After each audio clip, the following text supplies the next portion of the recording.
আমি যদি এখন মুস্তাফিজকে বলি, আমার আদরের আমার কলিজার টুকরা, যে মুস্তাফিজ আমার গাড়িতে 1 কোটি টাকা আছে, আবার নেতেন গাড়ির সামনে দেখে রইলা উদাহরণ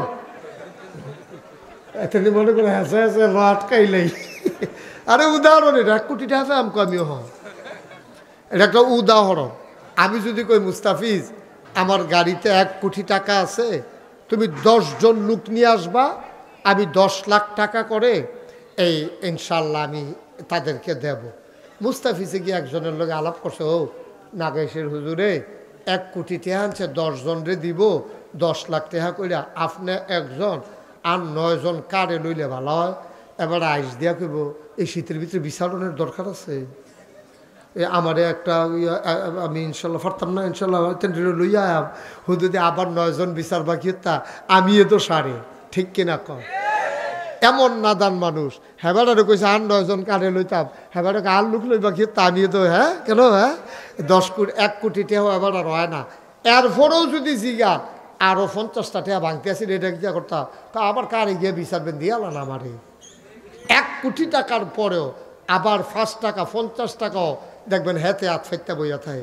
ওই যে কইতাম কুকুরের স্বভাব, আপনি প্রমাণ করবেন আগামীকাল সকালবেলা আপনি ঘুমেতে উঠতে, আর যদি ঘুমাইতে একটু দেরি হইব, ঘুমেতে যখনই উঠেন 3টা খাস্তা বিস্কুট কিনবেন। কয়টা কথা কয় না দি, কয়টা জোরে কও, কয়টা? 3টা খাস্তা বিস্কুট কিনা একটা কুত্তারে একটু দূরে লইয়া যাবেন, অন্য কুত্তা যেন এখনো না থাকে। আপনি এই কুত্তাটার কাছে নিয়ে 1 হাত দূরে দূরে 3টা খাস্তা বিস্কুট দিবেন, দেখবেন এই কুত্তাটাই কিতা করবো আমি কই, যদি না মিলে আর পরে আপনারা জিগাই আমারে আবার জানাইয়েন। এই কুত্তাটা করবো কিতা, ফইলা যেটা সামনে আছে এটা খপ করে কামড় দিয়া লাগবো, আরেকটারে ফাউ দিয়ে ধরে রাখবো, আরেকটার ফেলে এমনি চাইয়া থাকবো।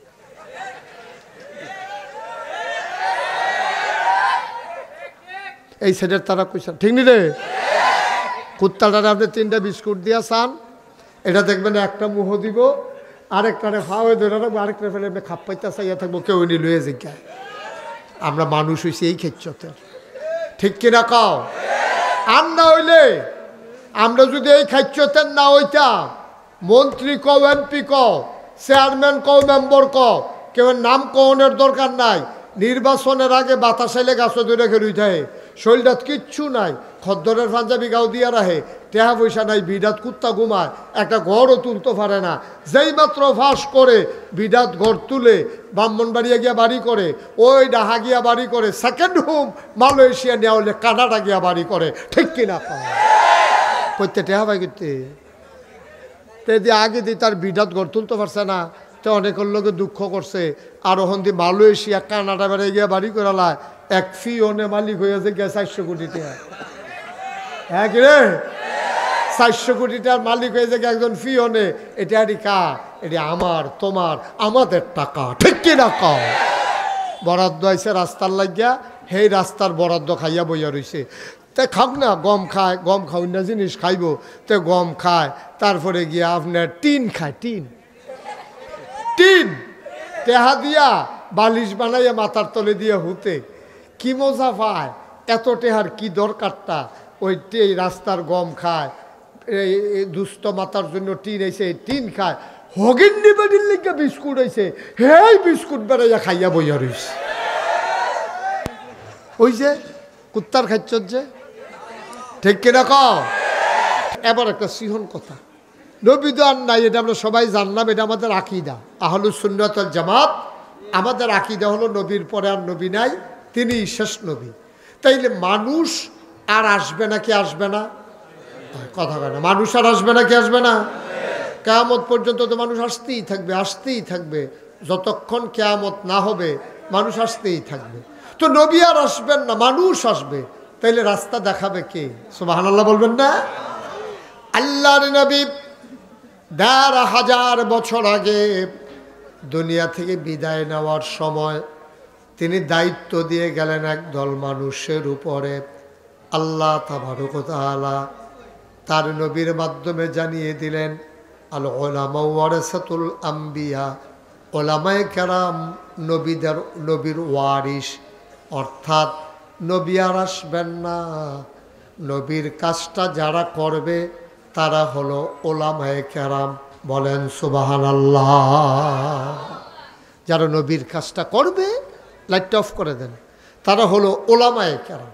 এই ওলামায়ে কেরাম হাক্কানি পীর মাশায়েখ বুজুর্গরা এই কাজটা করবে। এই দরবারে, এই এলাকায় এই কাজটা করে গেছে আব্দুল আলিম পীর সাহেব রহমাতুল্লাহ আলাই। উনি এই কাজটা করে গেছেন ওই নবীর দেওয়া দায়িত্ব হিসাবে মানুষগুলোকে অন্ধকার থেকে আলোতে, গোমরাহি থেকে হেদায়েতে, কুফর থেকে ইসলামে বুঝাইয়া বুঝাইয়া নিয়ে আসা, বেনামাজিরা নামাজি বানানো, বেরোজদারের রোজদার বানানো, যাদের দাড়ি নাই দাড়ি রাখানো, যারা হজ করে না হজ করানো, যারা শয়তানওয়ালা তাদেরকে আল্লাহওয়ালা বানানো। এই কাজটা নবী এবং রাসূলরা যেটা করত, এটা করেছেন এই হক্কানি পীর মাশায়েখদা। তাদের ভিতরে এই এলাকার জন্য অন্যতম একজন তিনি হলেন মরহুম মাগফুর আব্দুল আলিম রহমাতুল্লাহ আলাই। বলেন সুবহানাল্লাহ। ওনার ইন্তেকালের পরে ওনার সুযোগ্য সন্তান হযরত মাওলানা মুসলিউদ্দিন আহমেদ সাহেব তিনি এই কাজ করে গেছেন। এরই ধারাবাহিকতায় আল্লাহর খাস মেহেরবানি ওনার ভাইয়েরা আছেন, ওনারা চেষ্টা করতেছেন। পরবর্তী প্রজন্ম আবার আসবে, ওলামায়ে কেরাম যারা আছে এই দরবারে, এই যারা ওনার সন্তানেরা আছে, আমার আদরের মুস্তাফিজ, আমার আদরের মাহফুজ, এরপরে পিরসা হুজুরের ছেলে কিনা আব্দুল্লাহ, আরও যারা আছে তারা এইভাবে দায়িত্ব পালন করে করে এই দ্বীনের পথে মানুষদেরকে ডেকে ডেকে নিয়ে আসবে। এটা তাদের কাজ। সুবহানাল্লাহ বলবেন না? তো নবীজি কেমন করে মানুষগুলোকে তৈরি করলেন, আজকে মজার একটা কথা আপনাদেরকে শোনাবো। হযরত মুআজ রাদিয়াল্লাহু তাআলা আনহু নবীজির একজন আদরের সাহাবা। উনি বর্ণনা করেন নবী করিম সাল্লাল্লাহু আলাইহি ওয়াসাল্লাম আমার হাত এসে ধরলেন।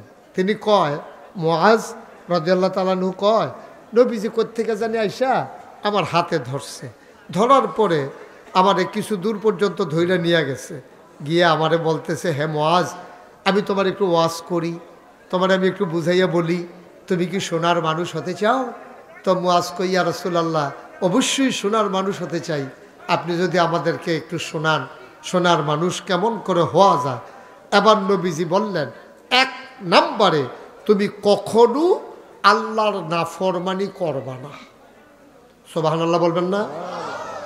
কার নাফরমানি করবা না? ঘুমাই গেছেন আপনারা?